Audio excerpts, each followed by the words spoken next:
Kanan Dhru is a senior lecturer in LegalTech at the Hague University of Applied Science in the Netherlands, and the author of LawToons, a series of legal comics. A driving force behind her work is her passion for making laws accessible and user-friendly for all.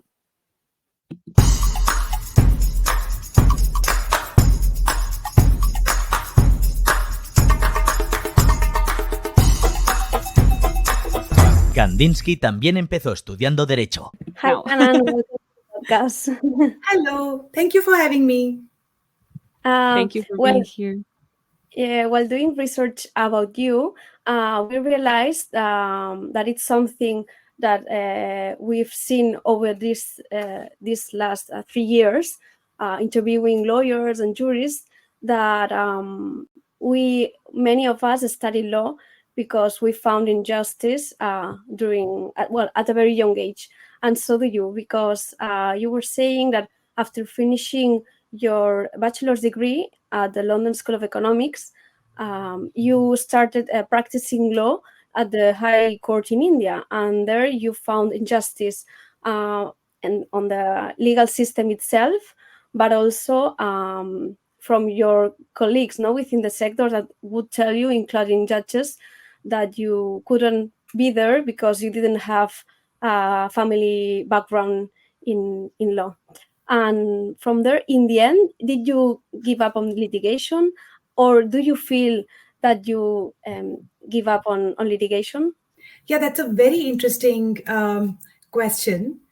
To take a couple of steps back, after studying law in London School of Economics, in fact, one of the reasons why I decided to do law was feeling that there should be more equality and justice in the world, and that law has such a pivotal role to play in making sure that there is fair outcome for everyone and that everybody has equal opportunities to shine to their potential.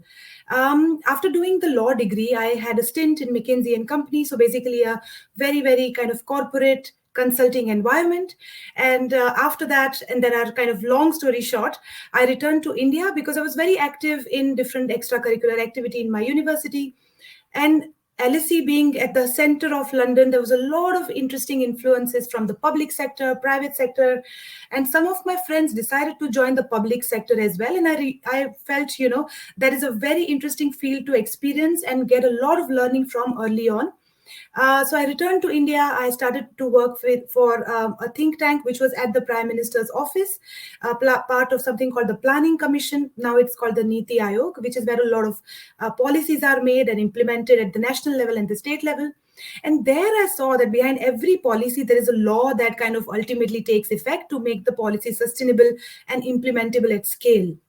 And that's how I started to kind of work around, starting practice in the court of law. And, the legal system was very different in India compared to what I saw in the UK. And now, fair enough, legal systems are rooted in the society and the local ethics and the norms that the society creates for itself. And things work very, very differently in countries of the global south and of global north, considering the legal, how can you say, the history is very different, and how the community has gathered itself is very, very different. So what I saw in India, and to answer your question, is that, of course, there is a system, but that is something that the British left us, and we are still trying to work around what could be the nice culmination of the community practices and also the formal system. Although because of technology, a lot of efficiency has been brought. But when I started to practice, I used to feel that there could be certain inefficiencies that could be done away with, so that at least people can be made aware of their rights earlier on before they start to pursue their case or start to approach the relevant agencies within the legal system. And at least the process understanding can create more process fairness. As a practicing attorney, I used to see that clients didn't know where to go. Sometimes there will be a lawyer that they'll hire. Sometimes they'll not even know who to hire. So they'll just end up in the court premises asking around. And, those kind of technical aspects can also be made simpler. This is where my consulting mind was, I think, taking over. And because I was very involved in some of the technological discussions, and that will come later in our conversation as well, I can imagine, I believe that technology can also play a role in making sure, of course, more awareness was created about the laws, and also the processes could be simplified for citizens. So that's when I felt, yes, more was needed. at the end of the day, law is a very traditional field, one of the oldest professions in the world.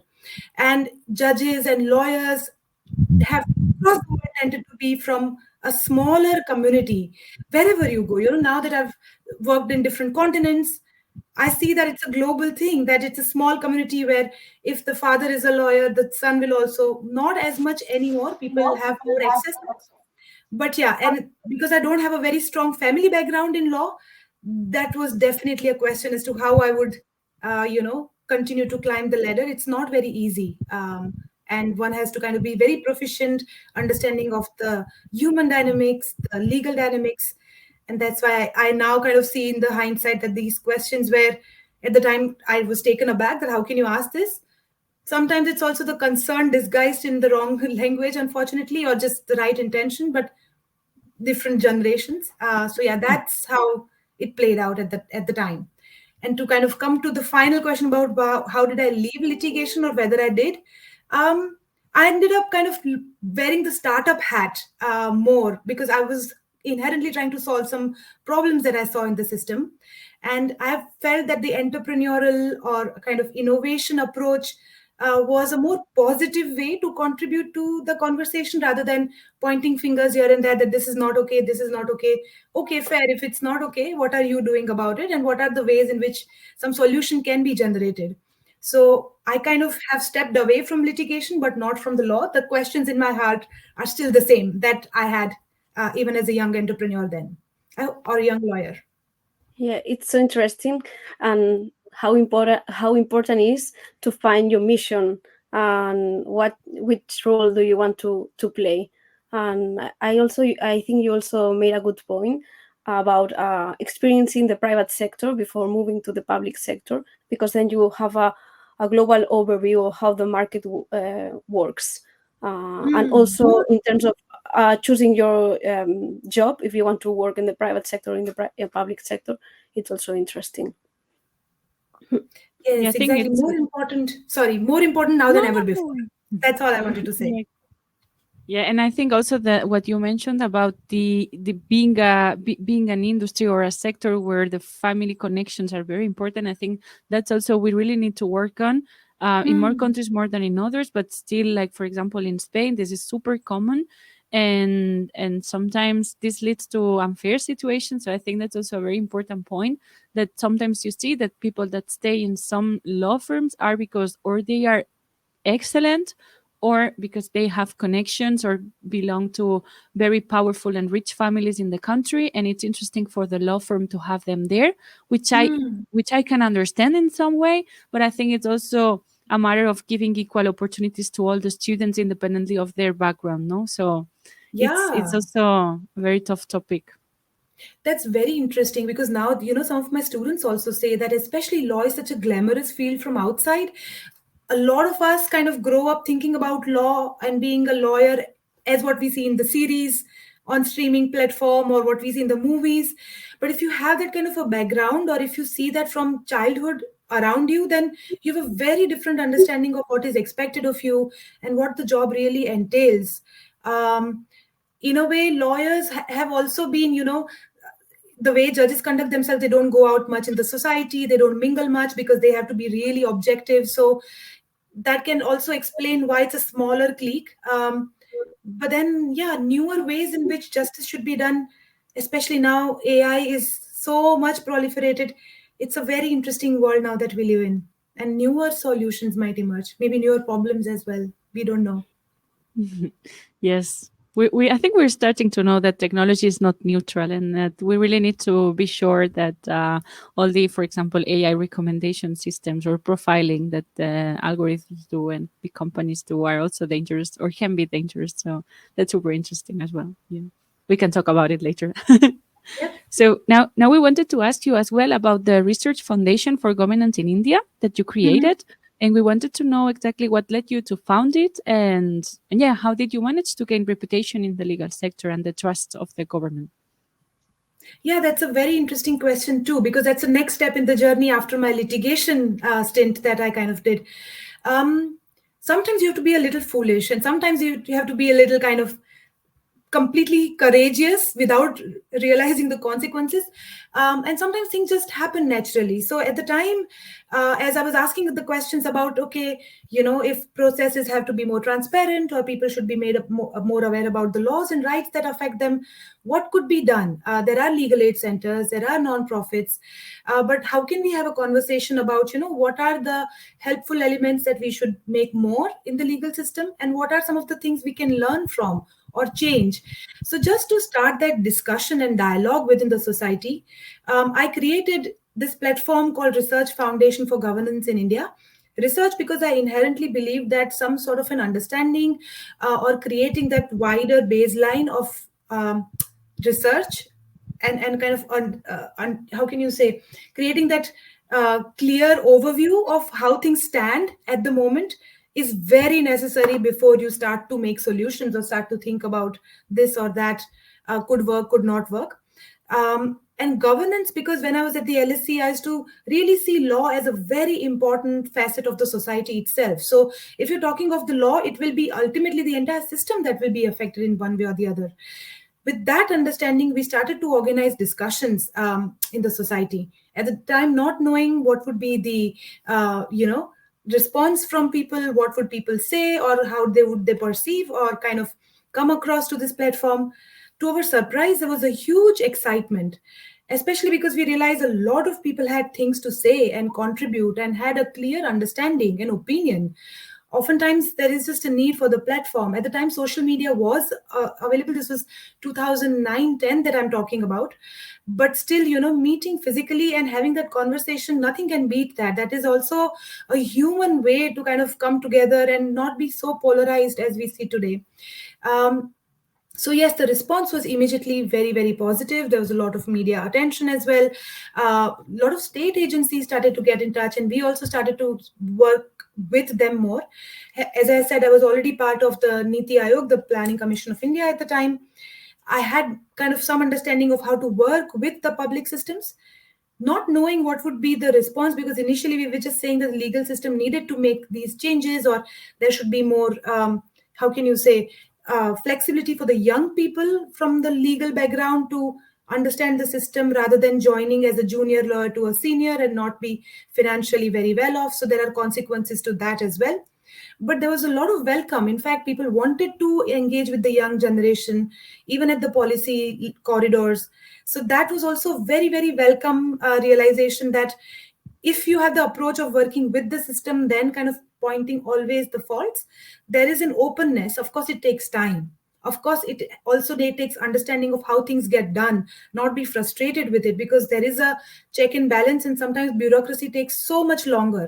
So as I'm kind of saying many things, very clearly we were doing the public consultation, the awareness part. Second was the research part. And third was the consultancy part, which is where we were working with the public sector agencies.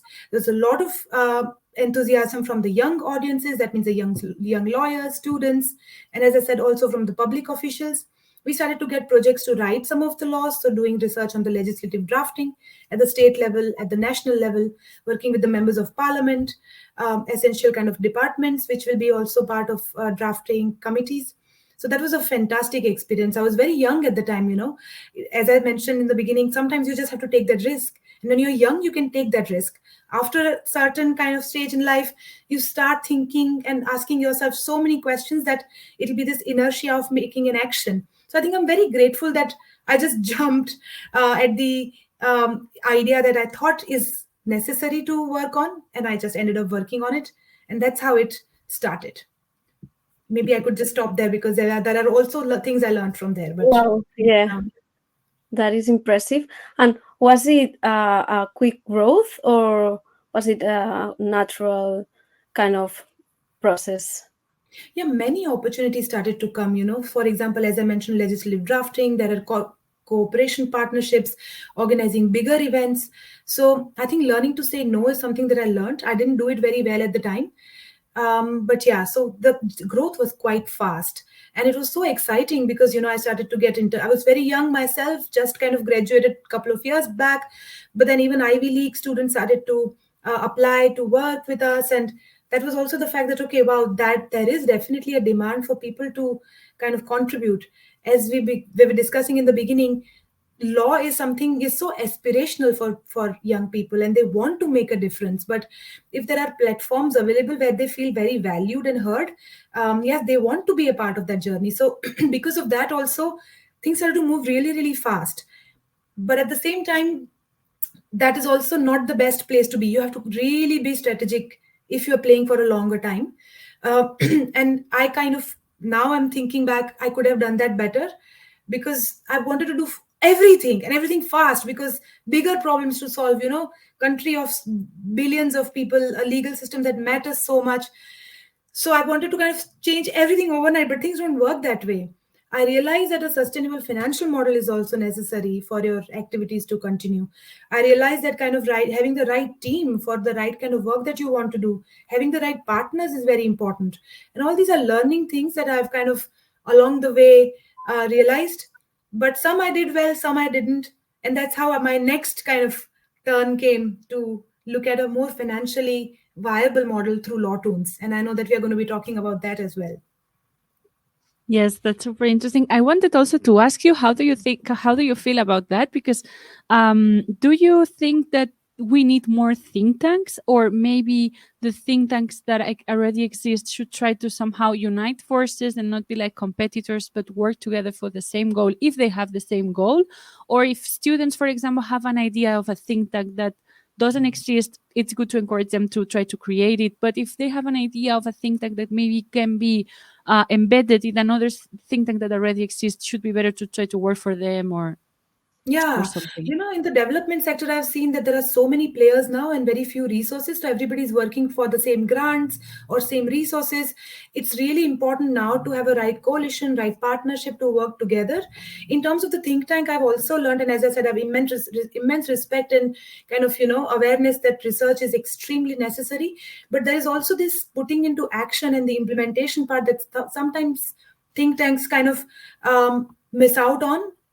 Maybe it's really through right partnerships that you can have the right civil society initiatives, right universities, where you can make sure that whatever you put into kind of the words or the reports reach the right audiences. And now with social media and other online platforms, it's so much easier. So making it very simple, palatable, and reaching the right audiences is necessary. So for example, when I was working and drafting for ministries, not only in India, but even for outside, throughout, when I was working for the Hague Institute for Innovation of Law and other developmental organizations, I was very close in contact with, it's the summary page. It's the first page that, is very, very important of any report, because policymakers don't have a lot of time and attention is very limited. So how do you make it very, very simple, effective, and palatable to who you are really designing for is necessary. So even if your report is 100 pages, it's just the first page and the key outcomes really matter.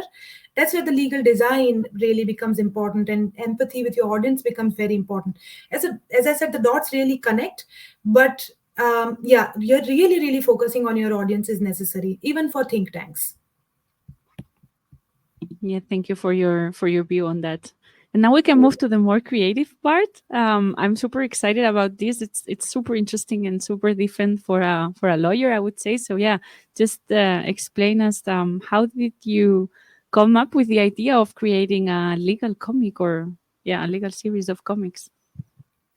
I'm also one of those legal professionals who doesn't like reading a lot of legal text, because I feel like I really want the answer and I really want to make it very, very simple for myself to get as to what the judge is trying to say or what the law is trying to convey. And having practiced, I realized that people whose issues that we are fighting on or whose cases actually go to the courts, they have even kind of, lesser patience with the law itself, because they really want the problem to solve. It could be a child custody case or it could be an inheritance case. And yes, of course, it's very interesting, the 5 different arguments, but at the end, what is applicable to me and what I should really know. So that was really always with me, that the law has to be simple. It has to be user-friendly. Of course, there's a lot of nuance to the law, and that shouldn't be taken away. But there is this theoretical aspect, and there is an applicable, especially in people's life aspect. So that's something that I always wanted to work on. One of the things that organically started happening through RFGA, the Research Foundation, is that when we were doing public awareness and the discussions, We were also invited at schools, and we were asked that, make presentations to kids, because they anyway do some aspects of constitution in their 6th grade, and then that also continues later till the year 9. So we started to make design like small dramas and small kind of questions and answers, and kids would often come up with such interesting questions. They'll have such unique perspective on how the country could be governed, and how that it would be a role play about somebody becoming a minister, and the minister will have issues to solve and how they will do it. So how they'll cooperate with one another, how they will compete with one another. Based on that, we realized that there was a huge demand for those workshops too, but we were very limited volunteers, so we couldn't reach everywhere. So through the Global Shapers community of the World Economic Forum at the time, at the local level in my city, Ahmedabad, we were discussing what could be the ways in which this could be scaled, these workshops. And every person who would be part of this community will come up with different questions. And mine was, yes, how to scale simple legal information for people. So that's how, through brainstorming at that level, idea of a comic book came up. And then there was no turning back, because it sounded so simple, so intuitive. And a comic book is something that you can kind of send to people without you necessarily being around. So that's how me and my younger sister, Kelly, she was also part of the research foundation and one of the founding team members, and even in LawToons as a co-founder, we started to think about what could be the story that we will tell if we were to write a comic book on law, what laws we will simplify. And again, we started with the research of asking a lot of lawyers, judges, parents, starting to talk with the school teachers. Of course, we had a lot of experience working with school kids at the time. So through those discussions, we really formed up on the idea that, yes, let's create a comic book on law and let's call it LawToons. So that's how LawToons was born. And yeah, we've received such positive feedback because we crowdfunded for it. People paid for it to see it happen. So we are extremely grateful for this love and, response that LawToons has received. And again, that's a business model that runs on itself, that we don't need to kind of, be there. Even now I'm in The Hague, my sister is in Germany, but LawToons are being sold everywhere in the world through the partnerships that we have with our publishers. So yeah, that's worked out really, really interestingly. Of course, whatever we do is not enough, because more laws have to be simplified, more people to reach. But this is something that somehow I hope I come back to soon again. We love it. And we love that your sister also studied law, right? Yes, indeed. She took a different path. Yeah. One thing that I wanted to stress about what you said is that it's also important for a lawyer or a jurist to think big. And when you want to create an impactful solution or a project, or even your work, you want a higher impact, you have to think that it can be scalable.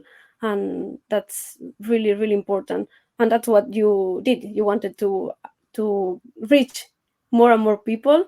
And yeah, a comic was easy, the target was there, you found the need, you identify the need. So yeah, it's a really interesting thing. Yeah, I really like it. We see it a lot because in Spain, for example, I think that sometimes the average lawyer lacks entrepreneurship or business skills, and no one teaches you in university that you will have to set up probably your own firm.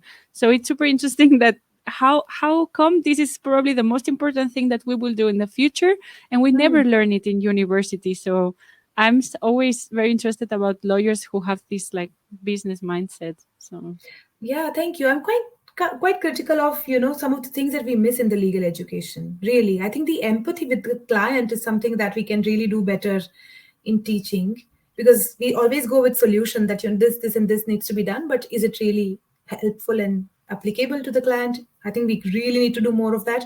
And second, as you said, yeah, business skills, or just the basic of accounting, or that entrepreneurial, not everybody has to be an entrepreneur, but like just that problem solving mindset is very, very important.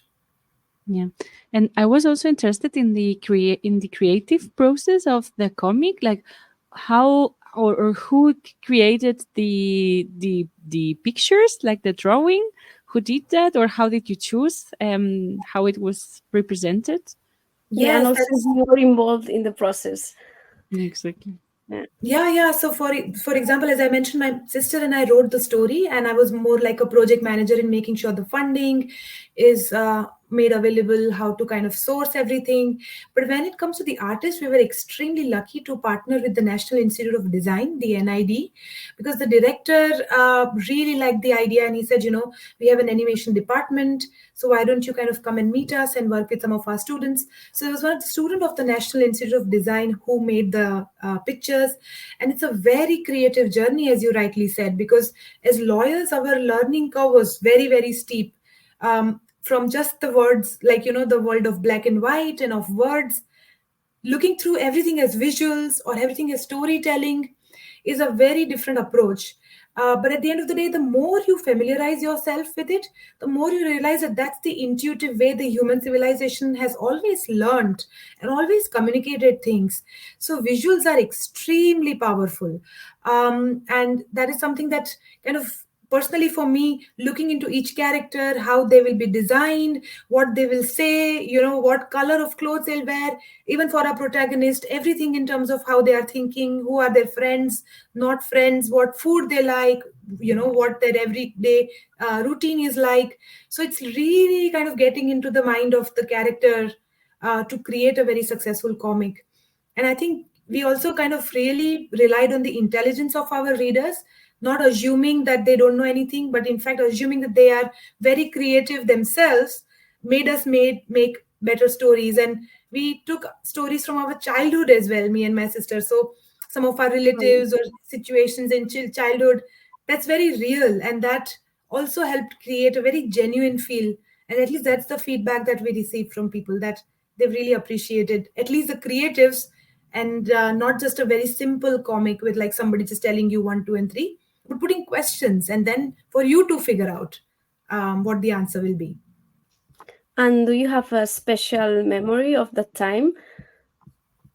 Like something that happened during the process, or the first time you saw a kid reading the comic?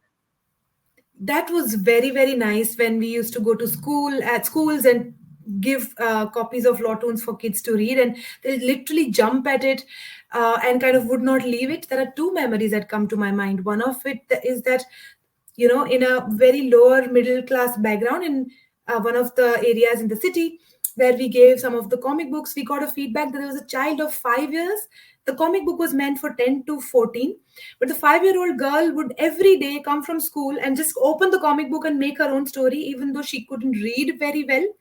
But that just went on to show us that kids really kind of make their own imaginative stories just from the boxes of comics, and they don't even have to read stuff. So that really validated the idea that kids are so imaginative that they need just the right tools to work around it.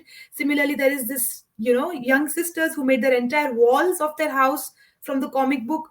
And then the third incident, in fact, there's the third one too, is that one of the judges that we went to and show LawToons, he also loved the story so much that he ended up kind of making such nice suggestions and really appreciated. That also warmed the heart that it's the across the age group that people liked this way of communication of law. Again, more is needed. We've realized that there's a more investment needed. Making comics is not very reasonable. It is expensive because it's an art at the end of the day, and artists need to be compensated fairly. So yes, indeed, one of the ways we are thinking, maybe we could continue to run the crowdfunding campaign, but even writing the stories is very creative, and I've gotten a little busy, I have to say. But I would love to make the LawToons 3 also at some point, because I still get letters from the parents and children that what really happened to the characters. So yeah, it is something that I can't wait to finish. Why the judge, the ghost of a judge, is meeting the young kid Paglu. Yeah, that's super interesting. I love it. And I also think it's super important to mention that we, at least the creative people or these people that think a bit out of the box, we sometimes need a job that let us have time for our own ideas and to work in our personal projects. And for example, if I think of my life, when I started working in a big law firm, I don't think I could have developed something like that, because sometimes you don't really have the time to think and to stop. And it's when you stop and when you are bored when these amazing ideas arrive. So It's also That's important so true. to give you the time. Yeah. Yeah. And that is also something that I see, with some of my colleagues and some of my friends, especially from law school, that they also had very interesting ideas, but not time to pursue it. So, yeah, because they're so busy and having, a lawyer lifestyle, as we all know, is it takes quite a toll, and you're really tired at the end of the day. So not And not having that very demanding job, but having something that gives you enough time to pursue your creativity is a good idea. So I used to teach alongside. Most of the time I was running LawToons, especially because that was necessary to pay the bills, of course, and not feel very dependent on your creative idea for your survival, because then you are in a desperate mode. When it's a survival mode, sometimes it's necessary as well, but sometimes it takes time. Because I was working for the Hague Institute for Innovation of Law, I worked with a lot of startups in the law space. And I realized that scaling it is not as important as it is. It's not always very easy, the legal startups. That's true. I don't know if Marta, you want to continue with the next point, or yeah, that's what I or want wanted to to say. That talking about your university colleagues, Mhm. you wrote on LinkedIn that sometimes you thought about giving up on your career, or you would wanted to choose their life because it now looking back it seems easy. They have an easy life, luxury life, and but right now, do you feel the same way? Yeah, that is so nice that you brought it up. In fact, there have been moments where I used to feel, why am I doing this? And this is so creative and very interesting. But at the end of the day, as a lawyer, one can make a lot of money and one can have a very different lifestyle. But again, I think it's also a question of perspective, that there have been definitely the moments where I felt I wish I had just taken a very simple, like conventional career path of working in a big law firm and, made a lot of money.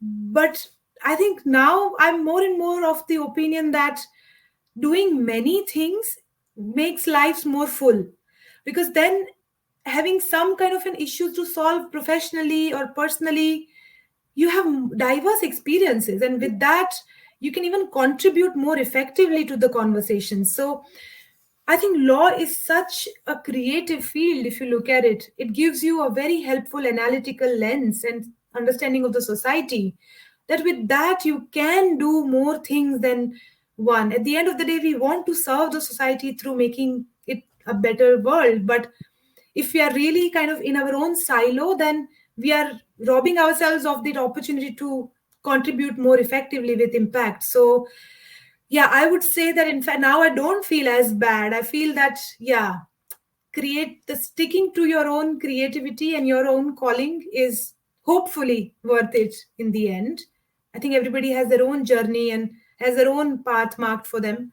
But I feel very grateful that I can work with artists, I can work with technologists, I can work with academics, I can work with public policy professionals.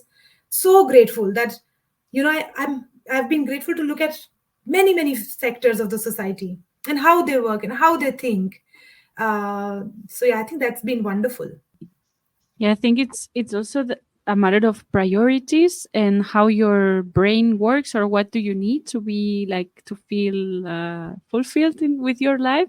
And sometimes, like, even though we might get paid much more in other industries or in other type of work, it would still not make us happy if we don't have the time to develop this podcast, for example, that we have, or the LawToons that you created. So I think, yeah, of course, it depends on the person, but I think I'm also starting to think that it's worth it. But Yeah. yeah, we still have a long journey to Yeah, learn. absolutely. This is also such a creative platform. You bring different people having their own interesting journeys in law. So it also contributes to people's understanding of what law can be. So it's super creative and it brings people together. Yeah, that's the goal and the idea. We would love to meet, like to create a meeting for everyone, or a conference or something, and that Oh, all the lovely. guests in the podcast can meet and know each other, because everyone is super interesting. Yeah, and sometimes we feel really alone. Like, is it only myself, or there are other people that are feeling the same way? and that's the interesting thing about the podcast, that we find different people with the same interests, with the same willingness, to create, to explore different things, to travel around the world, and it's good to get together and find our the people that have the same mindset. Yeah, that's wonderful. And going to the last point of the interview, now you're currently working as a senior lecturer in legal technology at the Hague University, and there you teach international regulatory and ethical discourse surrounding cybersecurity, AI, and the use of technology within the legal system. So we were also interested in how did you arrive there and why did you choose these areas of the law? Yeah.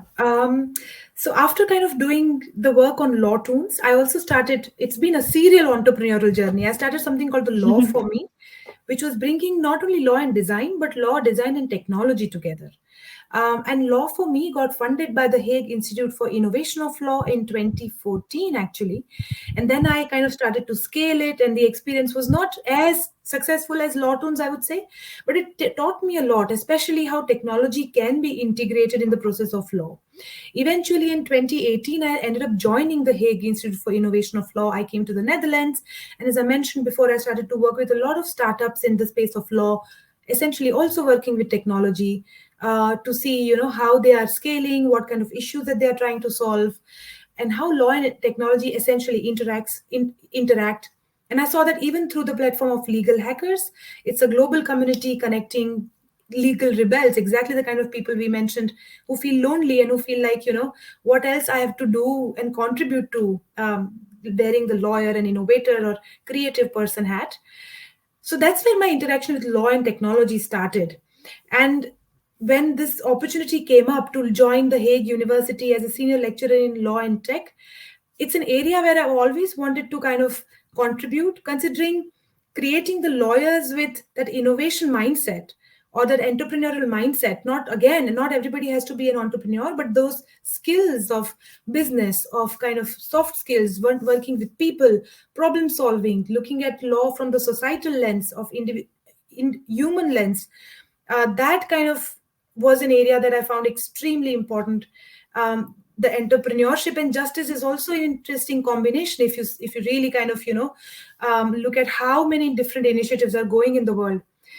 So when I joined this post as a lecturer, looking at these issues, I was really overjoyed, because that's when, in fact, more conversations started to take place around artificial intelligence as well. The Hague University has a thriving data science and AI department, IT department, which has to do a lot of kind of conversations and curriculum development on IT skills, cybersecurity research unit. So as somebody who's working in the law faculty, but having these different conversations, it's very exciting, because now more than ever before, we need people from different disciplines to come together to create solutions for the society. And that applies as much to in the classroom, developing the right curriculum, giving practical hands-on learning to the students to make them future-ready professionals. So I think it's a great opportunity to combine all these interests of mine. The whole regulation aspect of how newer technologies can be governed is also great learning experience for me, because there is so much in Europe that is developing in the regulatory space around new technology that, yeah, it is kind of really a nice standard format for, or one of the best practices in the world to learn from. So, of course, while looking at how AI can help the process of law, or what are some of the dangers to watch out for, what kind of regulations are also needed for the technologies that are there and the technologies that are yet to come, is a space is so exciting, as you can imagine, for every lawyer right now. So that's what I do right now, and I can't wait to continue these conversations in the university. And how I'm also working in right now in my PhD. I'm doing it in a multidisciplinary team, and Yeah. we have engineers, we have economists, and we have lawyers.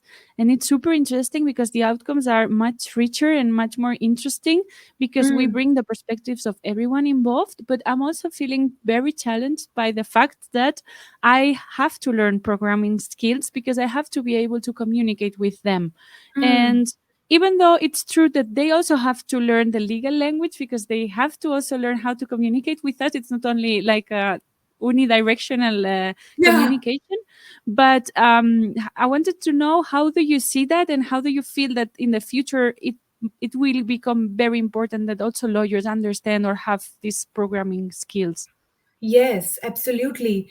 In fact, I feel that different disciplines have their own languages, even though we are all speaking English, for example. It's just the Yeah. lens that is very different. Somebody looks at it from the right side, somebody from the left side. It's like, and a very different image appears. What is really needed is to kind of come somewhere in the center where at least there are better communication platforms across the engineers or the lawyers or behavioral economists or public policy professionals. To at least come to a common language is a lot of work to be done. But I'm very hopeful that AI itself can be that platform to kind of make those non-translatables translatable, where at least people can start to empathize with one another and the journey that they take, the kind of world that they come from, their understanding of different issues. Because at the end of the day, we are trying to solve the similar problems, and the challenges are similar. But if somebody is looking at from the micro lens and somebody from the macro lens, there is no way you can kind of get around to one another. There are also clear redundancies taking place, right? Because with AI, and at least even with the large language models, coding is really possible and much easier. Similarly, written language is also kind of a lot of the tasks that people in research or in law will do is made easier. And it's just the beginning. It's going to be more and more nuanced and more sophisticated. So kind of in the years to come, what we'll have to do is to at least retain what is more human, and that's where we can kind of align more with one another.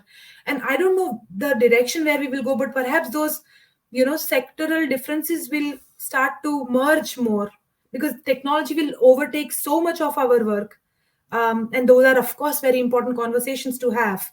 But then what will be the role of human beings, and where we can connect more with one another? Then that could be much easier in the future. Maybe. I'm optimist, I'm saying easier. Yeah, So we you're have to like be. an optimist technologist, no? Yes, absolutely. Absolutely. So thank you, Kanan, really for taking this mission of changing how we learn law and how we have to be um, thinking about what is on the market right now, and to find the right allies for our work. And I think we'll call it a day. It was a pleasure to having you here. Thank you so much. We hope you enjoyed. And yeah, that's it. Thank you. Thank you for having me. It was lovely to talk to both of you. Yeah, thank you so much, and hopefully we will see each other in the Hague or in Barcelona if you go there someday. Yes, absolutely. And more power for your work of the podcast. And yes, wish you more and more growth and lovely episodes and lots of good wishes from my side. Thank you. Thank you so much. And for those of you who listen, remember, Kanan also started by studying law.